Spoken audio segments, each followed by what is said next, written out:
হযরত রাসূল করিম সাল্লাল্লাহু আলাইহি সাল্লামের তিরোধানের পর থেকে ইমাম মাহদী এর আগমন পর্যন্ত কিয়ামতের বহু আলামত দেখা যাবে।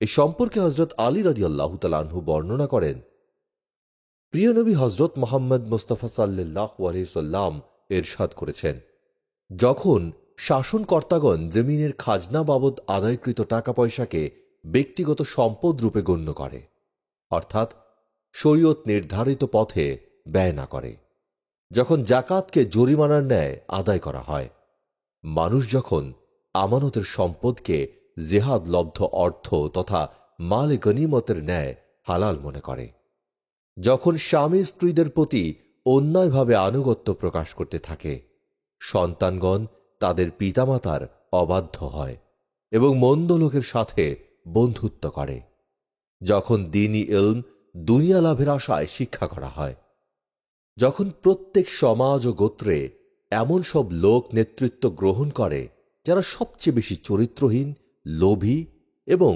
দায়িত্বপূর্ণ কাজের দায়িত্ব অযোগ্য লোকদের ওপর অর্পিত হয়, যখন ক্ষতির আশঙ্কায় এমন সব লোকদের প্রতি সম্মান প্রদর্শন করা হয় যারা শরীয়ত বিরোধী জীবনধারায় অভ্যস্ত, যখন মদ্যপান প্রকাশ্যে হতে থাকে, যখন গান বাজনার উপকরণ এবং নাচ গানের চর্চা সাধারণভাবে হতে শুরু হয়, যখন ব্যভিচার প্রসার লাভ করে, যখন উম্মতের পরবর্তী লোকজন পূর্ববর্তী লোকদের নিন্দাবাদ করে, তখন আল্লাহ সুবহানাহু ওয়া তাআলার আযাবের অপেক্ষা করো। সেই আযাবের মধ্যে রয়েছে জমিন ধসে যাওয়া, আসমান থেকে প্রস্তব বর্ষণ, আকৃতির পরিবর্তন, এমনি আরো অন্যান্য আলামত প্রকাশিত হবে। তেসবির রশি ছিন্ন হলে যেমন একের পর এক দানা পড়তে থাকে, তেমনিভাবে বালা মুসিবত আসতে থাকবে। অন্য একটি হাদিসে আছে, কিয়ামতের আলামত সমূহের মধ্যে রয়েছে বাঁদীদের সন্তান সংখ্যা বৃদ্ধি হওয়া, মূর্খ, বেয়াদব এবং নব্য ধনবানদের ক্ষমতা লাভ করা, সমমৈথুন, মসজিদে খেলাধুলা করা, সাক্ষাতের সময় সালামের পরিবর্তে গালি দেয়া, শরীয়তের ইলম কম হওয়া, মিথ্যাকে ভালো জানা, মানুষের অন্তর থেকে আমানতদারিতার ভাব বিদায় গ্রহণ করা, ফাসিক বা পাপ কাজে লিপ্ত ব্যক্তিদের জ্ঞান অর্জন করা, লজ্জা শরম বিদায় গ্রহণ করা, কাফেরদের একত্রিত হয়ে মুসলমানদের ওপর অমানুষিক জুলুম অত্যাচার করা, ধর্মীয় বাতিলপন্থীদের শক্তি বৃদ্ধি হওয়া, মিথ্যা হাদিসের ও বেদাতের প্রসার হওয়া। যখন এ সমস্ত আলামত প্রকাশিত হবে, তখন খ্রিস্টানরা বহু দেশের ক্ষমতা গ্রহণ করবে। অতঃপর একটি নির্দিষ্ট সময় অতিবাহিত হওয়ার পর আরব এবং সিরিয়ায় আবু সুফিয়ানের বংশধরদের মধ্যে একজন আত্মপ্রকাশ করবে। সে আলে রসুল সাল্লাল্লাহু আলাইহি সাল্লামের অনেক লোককে হত্যা করবে। তার ক্ষমতা সিরিয়া এবং মিশর পর্যন্ত সম্প্রসারিত হবে। এই সময় রোমের বাদশার সঙ্গে খ্রিস্টানদের একটি দলের সাথে যুদ্ধ হবে, আর একটি দলের সঙ্গে শান্তি চুক্তি হবে। যাদের সাথে যুদ্ধ হবে তারা কুনতুনিয়া দখল করবে, আর রোমের বাদশাহ রাজধানী ছেড়ে সিরিয়া উপস্থিত হবে। খ্রিস্টানদের দ্বিতীয় দলের সাথে একত্রিত হয়ে মিত্রবাহিনী দুশমনকে পরাজিত করবে। বিজয় লাভের পর মিত্রবাহিনীর সমর্থকদের একজন চিৎকার করে বলবে, ক্রুসেড বিজয়ী হয়েছে, আর ক্রুসেডের বরকতেই বিজয় লাভ হয়েছে। একথা শ্রবণ করে ইসলামী বাহিনীর একজন সদস্য তাকে প্রহার করে বলবে, তোমার কথা সত্য নয়, দিন ইসলাম বিজয়ী হয়েছে, আর ইসলামের বরকতেই বিজয় লাভ হয়েছে। অতঃপর এ দু ব্যক্তি প্রত্যেকেই নিজ নিজ দলের লোককে সাহায্যের জন্য আহ্বান জানাবে। এভাবে নিজেদের মধ্যে লড়াই শুরু হয়ে যাবে এবং মুসলিম বাদশাহ শাহাদাত বরণ করবেন। এ যুদ্ধের পর খ্রিস্টানরা সিরিয়া দখল করবে। বিবাদমান দুটি খ্রিস্টান দলের মধ্যে মীমাংসা হয়ে যাবে। অবশিষ্ট মুসলমানগণ মদিনায়ে মুনাওয়ারায় উপস্থিত হবেন। খ্রিস্টানরা খায়বর পর্যন্ত অর্থাৎ মদিনায়ে মুনাওয়ারার নিকটবর্তী স্থানে তাদের ক্ষমতা বিস্তার করবে। এ সময় মুসলমানগণ হযরত ইমাম মাহদীর অনুসন্ধান করবে, যাতে করে তাঁর নেতৃত্বে মুসিবত দূরীভূত হয় এবং দুশমনের হামলা থেকে আত্মরক্ষা করা যায়। হজরত ইমাম মাহদী তখন মদিনা মুনওয়ারায় অবস্থান করবেন, কিন্তু এ ভয়ে যে মানুষ আমার ন্যায় দুর্বল ব্যক্তিকে এ মহান দায়িত্ব অর্পণ করবে, তিনি মক্কা মুআজ্জামায় গমন করবেন। সে যুগের আউলিয়া কেরাম এবং আবদালগণ তার খোঁজ করবেন। কোন কোন লোক ইমাম মাহাদি হবার মিথ্যা দাবি করবে। ইমাম মাহাদির দেহ গড়নে লম্বা, সুদৃঢ়, সুঠাম এবং দেহের রং অত্যন্ত পরিষ্কার, আর আমাদের প্রিয় নবী হজরত মুহাম্মদ সাল্লাল্লাহু আলাইহি সাল্লামের ন্যায় চেহারা বিশিষ্ট। ইমাম মাহাদির আখলাক বা চরিত্র প্রিয় নবী হজরত মুহাম্মদ সাল্লাল্লাহু আলাইহি সাল্লামের মহান আখলাকেরই অনুরূপ হবে। এক কথায় ইমাম মাহাদি হবেন বাহ্যিক ও আন্তরিক দিক থেকে প্রিয় নবী হজরত রসুল করিম সাল্লাল্লাহু আলাইহি সাল্লামের পরিপূর্ণ অনুসারী। আকৃতি ও প্রকৃতি উভয় দিক থেকে আল্লাহ পাক ইমাম মাহদিকে হজরত রসুল করিম সাল্লাল্লাহু আলাইহি সাল্লামের অনুসারী করবেন। শুধু চেহারা ছবিতে, চাল চলনে, আচার আচরণে, দেখা শোনাই নয়, বরং নামের ব্যাপারেও তার সাদৃশ্য হবে হজরত রসুল করিম সাল্লাল্লাহু আলাইহি সাল্লামের সাথে। তার মোবারক নাম হবে মুহাম্মদ, পিতার নাম আব্দুল্লাহ, মাতার নাম আমিনা হবে। তিনি জিহ্বার আড়ষ্টতার কারণে অস্পষ্ট কথক হবেন।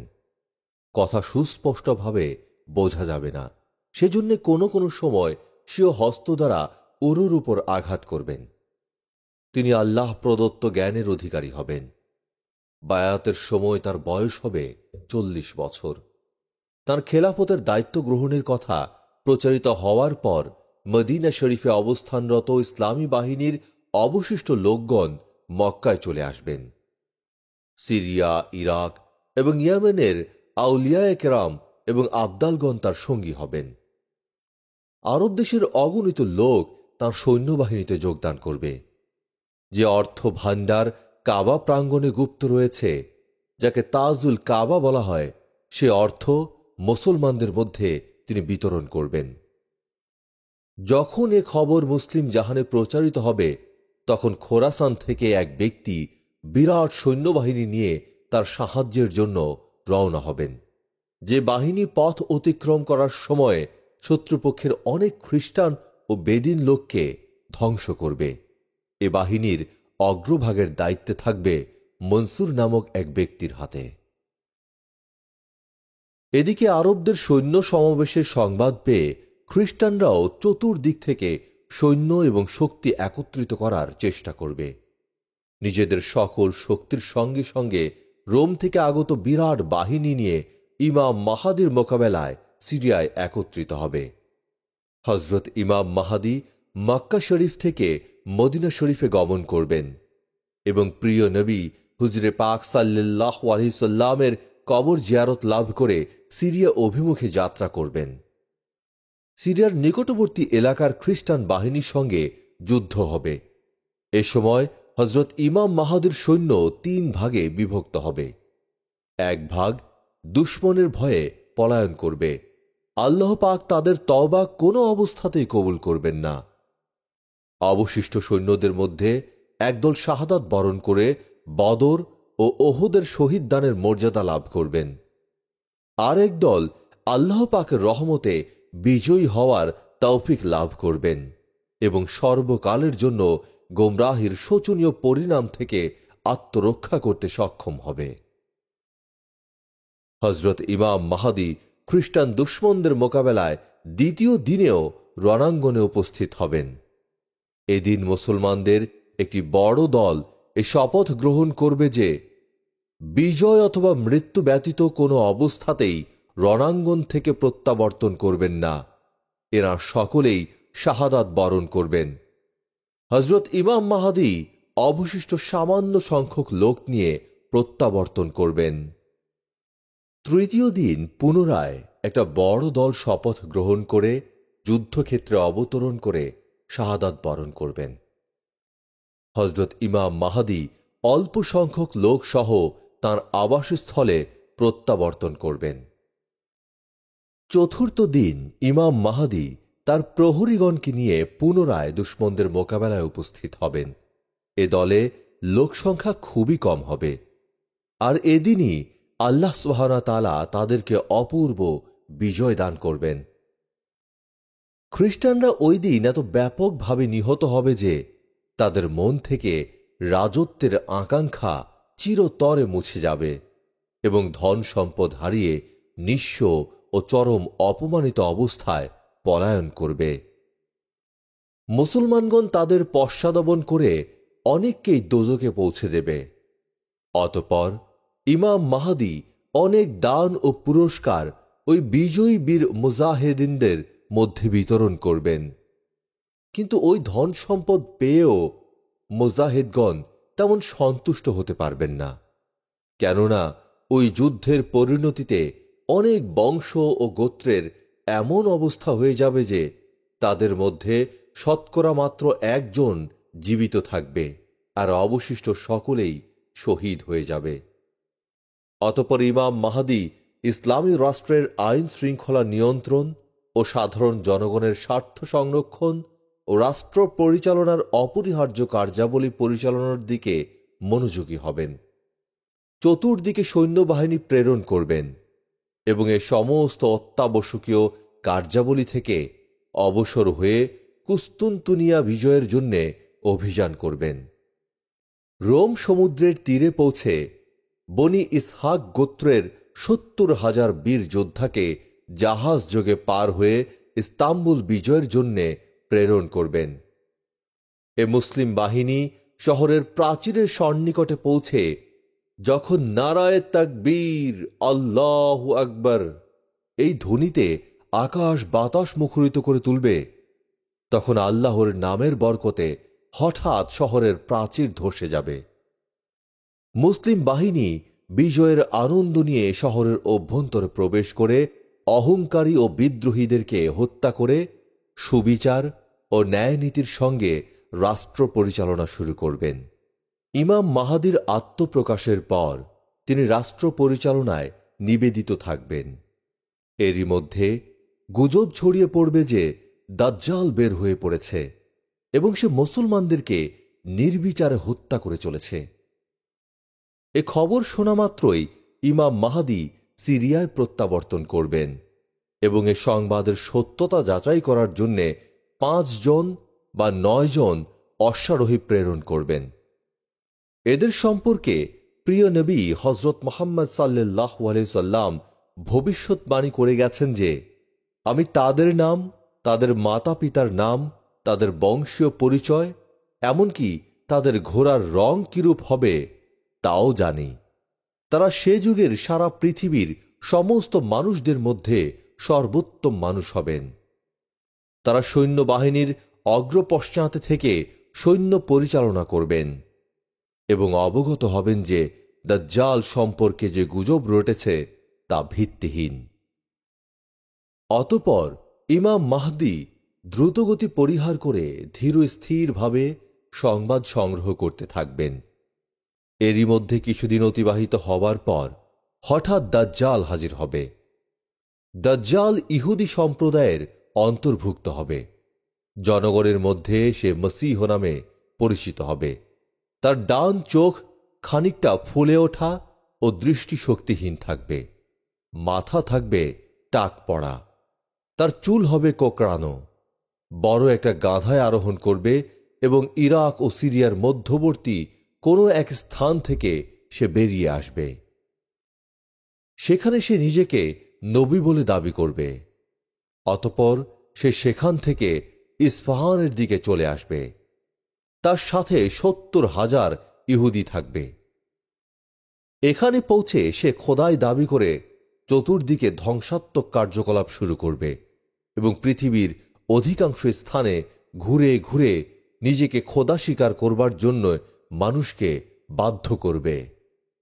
নাউজুবিল্লাহ। মানুষের পরীক্ষার জন্যে আল্লাহ পাক তার দ্বারা অনেক অলৌকিক ঘটনা প্রকাশ করাবেন। তার কপালে লিপিবদ্ধ থাকবে কাফের। শুধুমাত্র ঈমানদার ব্যক্তিরাই তার সত্যিকার পরিচয় পাবে। তার সাথে একটি অগ্নিকুণ্ড থাকবে যাকে সে দোজখ বলবে, এবং একটি বাগান থাকবে যাকে সে জান্নাত বলে দাবি করবে। যারা তার বিরুদ্ধাচারণ করবে তাদেরকে অগ্নিকুণ্ডে নিক্ষেপ করবে, আর যারা তার সপক্ষে থাকবে তাদেরকে জান্নাতে প্রবেশ করাবে। কিন্তু বাস্তবে ওই অগ্নি হবে বাগানের ন্যায় এবং বাগান হবে অগ্নির ন্যায়। তার সাথে খাদ্যদ্রব্যেরও একটা বিরাট ভাণ্ডার থাকবে, যাকে ইচ্ছা দান করবে। যে সম্প্রদায় তার মিথ্যা দাবিকে স্বীকার করবে তখন তাদের প্রতি তার আদেশক্রমে বৃষ্টি হবে, এবং তা থেকে শাক সবজি, বৃক্ষ, তরুলতা উৎপন্ন হবে। তাদের জীবজন্তু হৃষ্টপুষ্ট হবে এবং তাতে দুধ আসবে। আর যারা তার বিরোধিতা করবে তাদের উল্লেখিত বস্তু বন্ধ হয়ে যাবে, এবং এ জাতীয় নানা প্রকার কষ্ট ঈমানদারদেরকে দিতে থাকবে। কিন্তু মুসলমানদের জন্যে আল্লাহ পাকের তাসবিহ, জিকির, খাদ্যদ্রব্যের কাজ দেবে। দাজ্জালের বের হওয়ার পূর্বেও 2 বছর পর্যন্ত অভাব থাকবে। 3য় বছর অভাব অনটনের মধ্যেই সে বের হবে। মাটির নিচের খনিজ দ্রব্য তার আদেশে তার সাথে সাথে থাকবে। কোন কোন লোককে বলবে, আমি তোমাদের মৃত পিতামাতাকে জীবিত করে দিচ্ছি, যাতে করে এ অলৌকিক শক্তি দেখে আমার খোদাই দাবির প্রতি তোমাদের বিশ্বাস দৃঢ় হয়। অতঃপর সে শয়তানদেরকে আদেশ করবে যে মাটির নিচ হতে তাদের পিতামাতার আকৃতি ধারণ করে বের হও।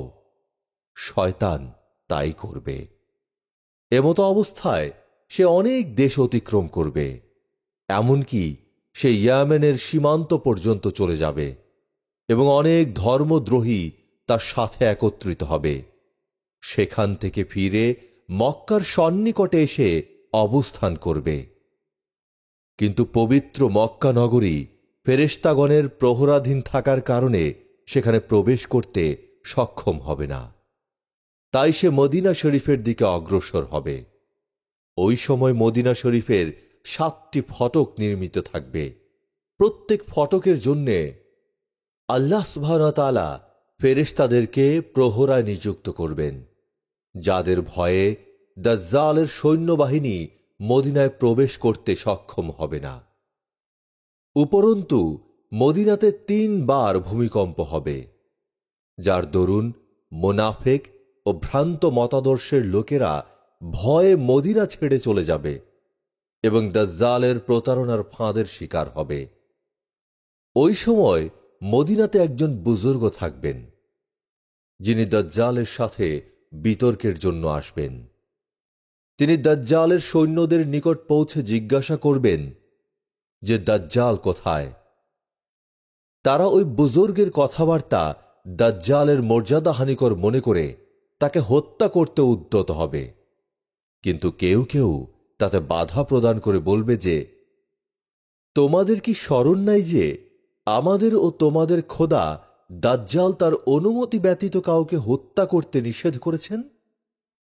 সুতরাং তারা দাজ্জালের নিকট গিয়ে বলবে, একজন বেয়াদব মানুষ এসেছে এবং আপনার সাথে সাক্ষাৎ করতে চায়। দাজ্জাল তাকে ডাকবেন। ওই বুজুর্গ যখন দাজ্জালের মুখমণ্ডলের দিকে তাকাবেন তখন বলতে থাকবেন যে, আমি তোর পরিচয় পেয়েছি, তুই অভিশপ্ত দাজ্জাল। আল্লাহ সুবহানাহু ওয়া তাআলার সত্য পয়গম্বর সাল্লাল্লাহু আলাইহি সাল্লাম যার সংবাদ দিয়েছিলেন এবং তোর গোমরাহির মূল উৎস কি তাও বর্ণনা করেছেন। এ কথা শুনে দাজ্জাল রাগান্বিত হয়ে তার চেলা চামুন্ডাদেরকে আদেশ করবে যে তাকে তোমরা করাত দ্বারা চিরে ফেলো। সুতরাং তারা ওই বুজুর্গকে 2 টুকরা করে, 1 টুকরা ডান দিকে, অপর টুকরা বাম দিকে ফেলে দেবে। এরপর দাজ্জাল তাদের মাঝখান থেকে বের হয়ে বলতে থাকবে, যদি এ দ্বিখণ্ডিত মানুষটাকে পুনরুজ্জীবিত করতে সক্ষম হই তবে তো তোমরা পরিপূর্ণরূপে আমার খোদাই দাবির উপর বিশ্বাস স্থাপন করবে। তারা জবাব দেবে, আমরা তো এর পূর্বেও আপনার খোদাই দাবির প্রতি দৃঢ় বিশ্বাস স্থাপন করেছি। নাউজুবিল্লাহ। এ ব্যাপারে আমাদের মনে বিন্দুমাত্র সন্দেহ নেই। হ্যাঁ, এর পরও যদি এমন হয় তবে মনের মধ্যে শান্তি আসবে। সুতরাং দাজ্জাল ওই টুকরো দুটিকে একত্রিত করে পুনরায় জীবিত হওয়ার জন্যে আদেশ করবে। অতঃপর আল্লাহ পাকের কুদরত ও ইচ্ছায় তিনি পুনরায় জীবিত হয়ে সাথে সাথে বলে উঠবেন যে, এখন তো আমার আরো দৃঢ় বিশ্বাস হয়েছে যে তুই সেই অভিশপ্ত দাজ্জাল, যার অভিশপ্ত হওয়া সম্পর্কে প্রিয় নবী হজরত মোহাম্মদ মুস্তাফা সাল্লাল্লাহু আলাইহি সাল্লাম পূর্বেই সতর্কবাণী উচ্চারণ করেছেন। এ কথা শ্রবণ করে দাজ্জাল ক্ষিপ্ত হয়ে তার অনুগতদেরকে আদেশ করবে যে তাকে জবেহ করো। অতঃপর সেই বুজুর্গের গলায় ছুরি চালানো হবে, কিন্তু তার কোনো ক্ষতিই হবে না। তখন দাজ্জাল লজ্জিত হয়ে তাকে তার তথাকথিত দোজখে নিক্ষেপ করবে, কিন্তু আল্লাহ সুবহানাহু ওয়া তাআলার কুদরতে তার জন্যে ওই দোজখ শান্তির স্থান হয়ে যাবে। এরপর দাজ্জাল আর কোনো মৃত ব্যক্তিকে জীবিত করতে সক্ষম হবে না এবং তারপর সেখান থেকে সিরিয়ার দিকে চলে যাবে। দাজ্জাল দামেশকে পৌঁছার পূর্বেই সেখানে ইমাম মাহদির আগমন হবে এবং লড়াই করার জন্যে পূর্ণ প্রস্তুতি স্বরূপ মুসলিম বাহিনীকে বিভিন্ন ভাগে বিভক্ত ও বিন্যাস করে তিনি তাদের মধ্যে যুদ্ধের যাবতীয় অস্ত্র বন্টন করে দেবেন। মুয়াজ্জিন আসরের আজান দেবে, মানুষ নামাজের জন্য প্রস্তুতি গ্রহণ করতে থাকবে। ঠিক সে মুহূর্তে হজরত ঈসা আলাইহিস সালাম দুজন ফেরেশতার কাঁধে ভর করে দামেস্কের জামে মসজিদের ছাদের পূর্ব প্রান্তে অবতরণ করে আদেশ করবেন যে সিঁড়ি নিয়ে আসো। অতঃপর সিঁড়ি নিয়ে আসা হবে। তারপর তিনি অবতরণ করে ইমাম মাহদির সাথে সাক্ষাৎ করবেন। ইমাম মাহদি অত্যন্ত বিনয়ের সাথে হজরত ঈসা আলাইহিস সালামের সঙ্গে সাক্ষাৎ করবেন। তিনি হজরত ঈসা আলাইহিস সালামকে সম্বোধন করে বলবেন, হে আল্লাহর নবী, আপনি ইমামতি করুন। হজরত ঈসা আলাইহিস সালাম বলবেন, ইমামতি আপনিই করুন, কেননা আপনাদের একজন আরেকজনের ইমাম হতে পারেন। এ বৈশিষ্ট্য আল্লাহ পাক এ উম্মতকেই দান করেছেন। অতঃপর ইমাম মাহদি নামাজে ইমামতি করবেন এবং হজরত ঈসা আলাইহিস সালাম তাঁর ইমামতিতে নামাজ আদায় করবেন। নামাজের পর ইমাম মাহদি হজরত ঈসা আলাইহিস সালামকে বলবেন, হে আল্লাহর নবী, এখন থেকে আপনি সৈন্যবাহিনী পরিচালনার দায়িত্ব গ্রহণ করুন। কিন্তু হজরত ঈসা আলাইহিস সালাম বলবেন, না, এ কাজ যথারীতি আপনাকেই করে যেতে হবে। আমি তো শুধু দাজ্জালকে হত্যা করার জন্যেই এসেছি, কেননা আমার হাতেই হবে তার মৃত্যু। এটিই তাকদীর। এ রাত্রটি শান্তিপূর্ণভাবে অতিবাহিত করার পর ইমাম মাহদি সৈন্যবাহিনী নিয়ে রণাঙ্গনে উপস্থিত হবেন।